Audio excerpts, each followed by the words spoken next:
ए यहाँभित्र हो ए खाली रहेछ त अनि ठुलो पो रहेछ त पङ्खाहरू सबै राखेको रहेछ आमामा ठुलो पो रहेछ त यो त आमामा ल हेर्नु कुखुरा फारम त म त सानो सानो पो होला भनेको त के को सानो हुनु नि आमामा यस्तै प्लास्टिक पनि अछ्याउँछ है ए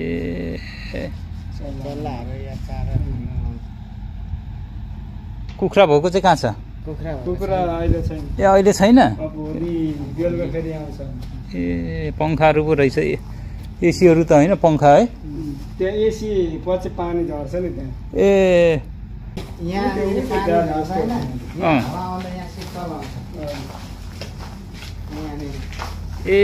यहाँ चाहिँ पानी झर्छ ए हो यहाँबाट फिटिङ गरेको होला होइन यहाँबाट चाहिँ यहाँ पानी झर्छ अनि शीतल हुन्छ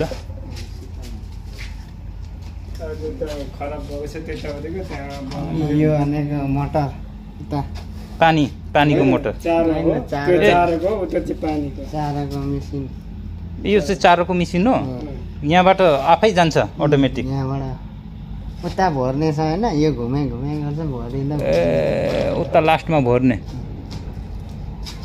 चारो भर्यो भने अटोमेटिक पस्छ है पानी चाहिँ खै त यो हो पानी ए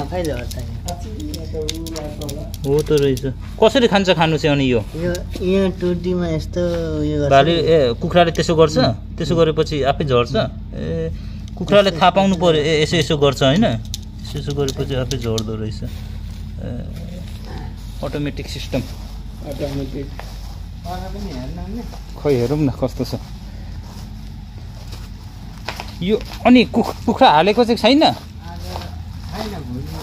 ए कतिवटा हो यस्तो एउटा मात्रै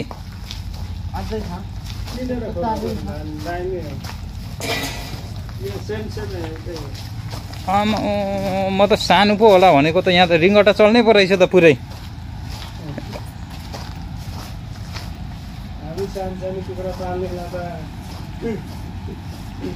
ठाउँ ठाउँमा पङ्खाहरू राखेको रहेछ यो चाहिँ के हो यो चाहिँ ए पछि जाडोमा गर्मीको लागि के हो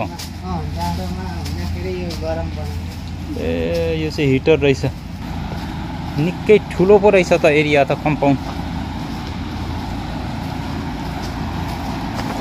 काम गर्ने चाहिँ कतिजना छ जम्मा ए 4 जना मात्रै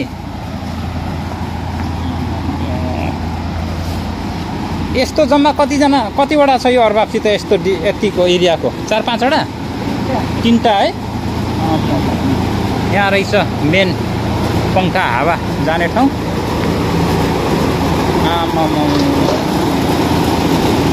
यहाँबाट चारो हाल्ने है सबै हामीले यहीँ चारो हाल्नुपर्छ यहाँ चारो हाल्यो अनि यता चुस्छ है उताबाट अटोमेटिक आउँछ ए उताबाट आउँछ ए त्यस पछाडि यहाँ झर्छ यहाँ झर्छ त्यहाँ झरेर यहाँ झर्छ यहाँदेखि घुम्दै उता जान्छ यो पाइपबाट जान्छ होला होइन सरर गरेर यहाँ त्यो बेनी जस्तो उयो छ क्या घुम्ने ए यो भरेपछि अटोमेटिक यहाँ पस्दैन होला होइन छरिँदैन बाहिर यो घुम्छ यहाँ दुलो छ होइन घुम्दै जाँदाखेरि त्यो दुलोबाट अलिअलि झर्छ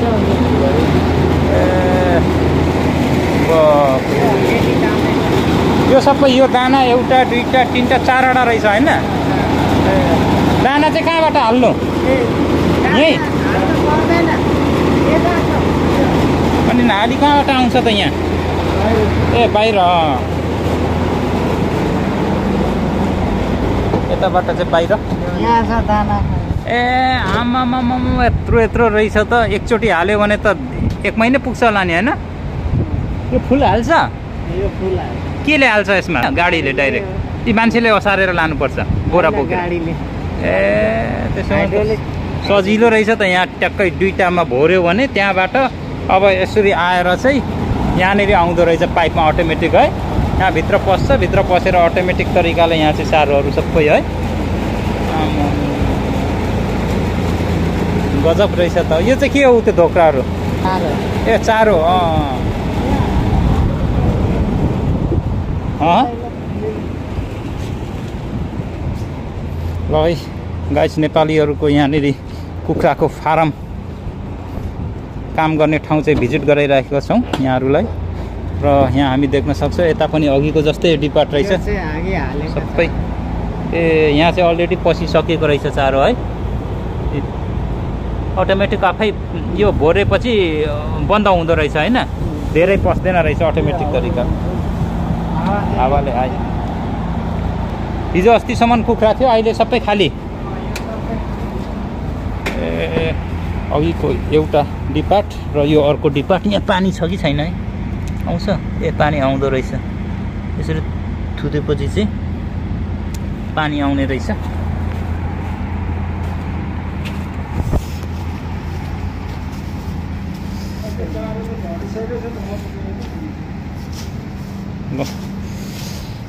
ल यता चाहिँ हाम्रो सनम भाइ सेवारो भाइको नाम के हो? मेरो सनम लिम्बू हो। यहाँनिर कुखुरा फार्ममा काम गरेको कति भयो नि? अहिले मैले कुखुरा फार्ममा काम गरेको लगभग 1 महिना भइसक्यो।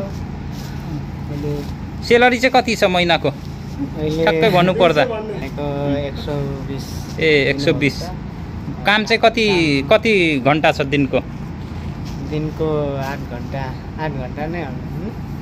दिनको 8 घन्टा 120 भनेपछि ठिकै हो त्यतिको त। काम चाहिँ जे सन्तुष्टि छ, खुसी छ, यति भयो। 8 घन्टा भनेपछि त नर्मल हो नि त होइन? खानु बस्नुको सुविधा चाहिँ कस्तो छ नि? खानु बस्नुको सुविधा राम्रै छ। जम्मै साउहरूले गरिदिनुहुन्छ। बस्नु दिएको छ, खानु दिएको छ है? खानु बस्नु गरेर जम्मा 120। ठिकै हो। अनि यता अर्को हाम्रो भाइ पनि छ, सेवारो भाइ। कता हो भाइको घर चाहिँ? मेरो चाहिँ काने पोखरी मोरङ हो। के थरी पर्नुभयो नि? म चाहिँ ठेकिम लिम्बू। यहाँ काम गर्नुभएको कति भयो नि? मेरो त 20 दिन भयो। 20 दिन भनेपछि भर्खर पो रहेछ नयाँ है?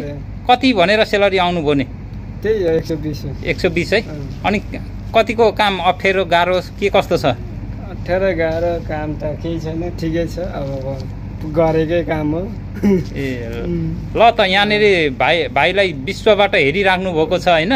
के भन्न चाहनुहुन्छ आफन्तहरूलाई, घर परिवारहरूलाई? पछि तपाईँले यो भिडियो पनि देख्छ तपाईँको घर परिवारमा, फ्यामिलीमा, गाउँ समाजमा, के भन्नु चाहनुहुन्छ त? अब दुःख त अब यस्तै हो। दुःख त पहिला पनि गरेकै हो। नेपालमा पनि यही कुखुरा अब पालेर आएको। अब कति 5-6 लाख त पालेरै आएको। अनि घर परिवारले के सन्देश दिन चाहनुहुन्छ नि आफ्नो फ्यामिलीहरूलाई? त अब यस्तै हो। अब यही कुखुरा पालिरहेको छु। ठिकै छ, सन्चै छ है? कोले सम्झिनु चाहनुहुन्छ नि अहिले? सम्झिनु पर्दाखेरि चाहिँ अब सबै मेरो छरछिमेक इष्टमित्र साथीभाइहरू सबैजनालाई, बुवा आमा सबैलाई सम्झिने। अब दुःख यत्रो वर्ष अब काम गरियो दिल्ली अब यहाँनिर बल्ल यतातिर यसो आएको, त्यही हो। हस् त, धन्यवाद भाइलाई है। हुन्छ, फेरि भेट्दै गरौँ ल।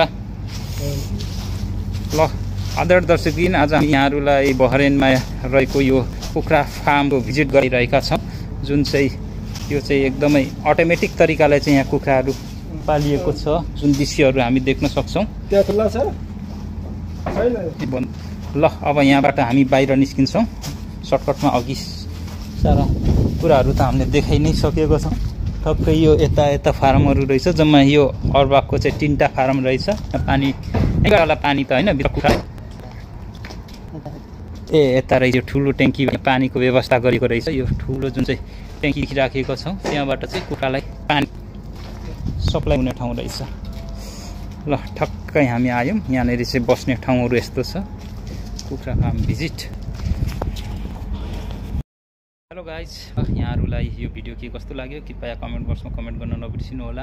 र यस्तै खोजमूलक जानकारीहरूको निम्ति र रमाइला भिडियोहरूको निम्ति हाम्रो यस च्यानललाई सब्सक्राइब गर्न नभुल्नु होला भन्दै आजको यस भिडियो मार्फत म बिदा हुन चाहन्छु। हस्त टाटा बाइ बाइ।